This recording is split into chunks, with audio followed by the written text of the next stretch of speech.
Nous tenons à nous adresser à la presse, à l'opinion publique nationale et internationale pour exprimer toute notre satisfaction à la libération du président Karim Meïssa Wade et réitérer notre engagement politique à ses côtés.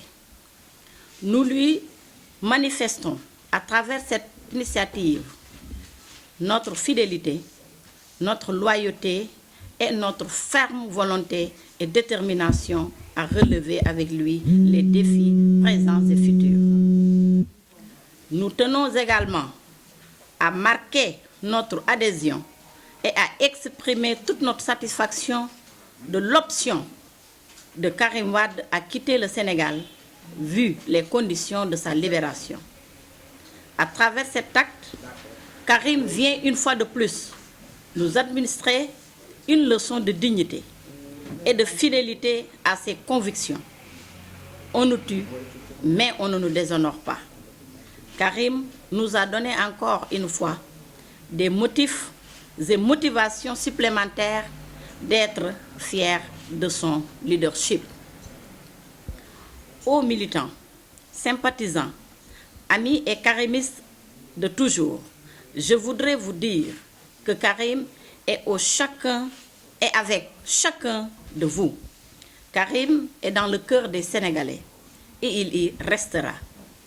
Ce moment est aussi pour nous le lieu de remercier les fans, les sympathisants, les frères et sœurs du PDS, les associations des droits de l'homme, les étudiants, les mouvements de soutien karimistes.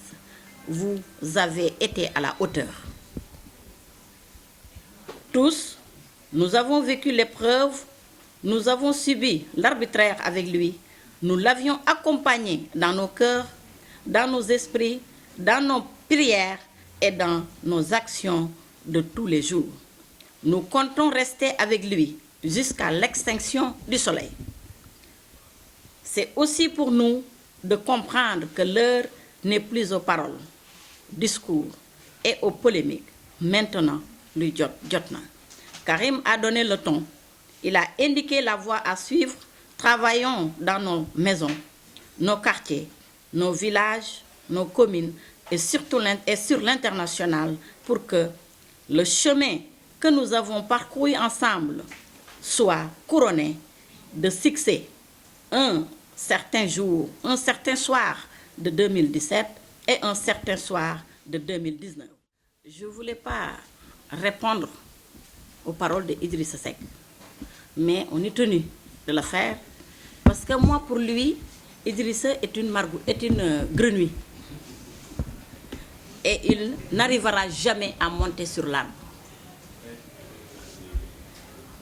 Et la bave de la grenouille n'atteindra jamais la divine colombe, M. Karim Wade. Donc pour Idrissa Seck qui parle de livraison de Karim Wade, c'est ça ma réponse vis-à-vis de lui.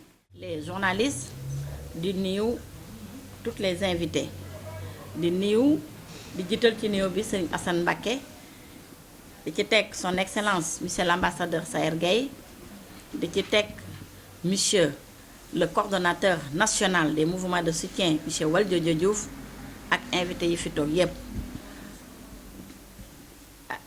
Tey nag dañu teniroon waxtaan ak les Sénégalais qui sont à l'intérieur du pays et les Sénégalais qui sont les Sénégalais de l'extérieur.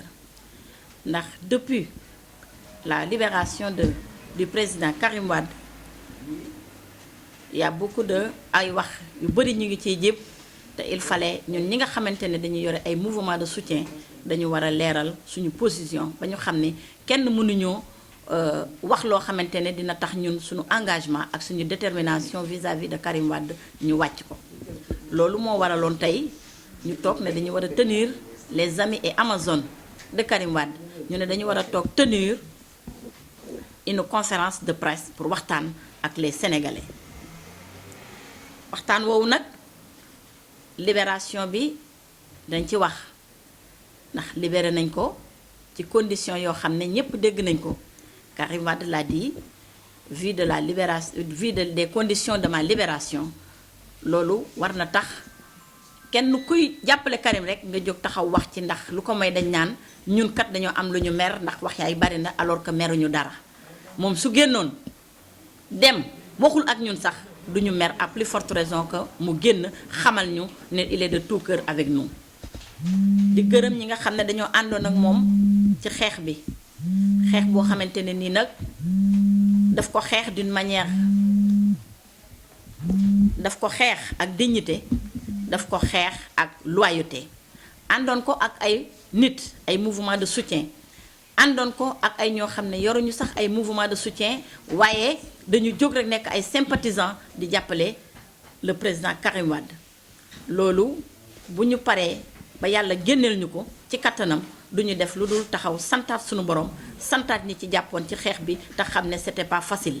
ndax kaso metti na, liñ ko tegoon metti na, képp ku ci àndoon ak moom ci épreuve boobu am nañu pour delloo la njukkal, remercier la au fond du cœur, moom it ci boppam remercier ñëpp au fond du cœur. loolu moo waral ñu ne woon tey nañu toog waxtaan ak la presse, waxtaan ak tout le Sénégal, indi ay éclaircissement ci sa libération, indi ko ci sa candidature, indi ko ci aussi ci sa comment dirais-je ni mu bàyyee tëb bàyyi noonu réew mi dem. loolu yépp ñu bëgg ci indi ay leeral ci bopp sénégalais yi balaa ñu ñuy lëre, ndax kat noonu du tuuti te soo génnee am ay wax yu ci toftal, il fallait nga leeral les sénégalais ba ñu xam les raisons pour lesquelles il est parti. Je vous remercie.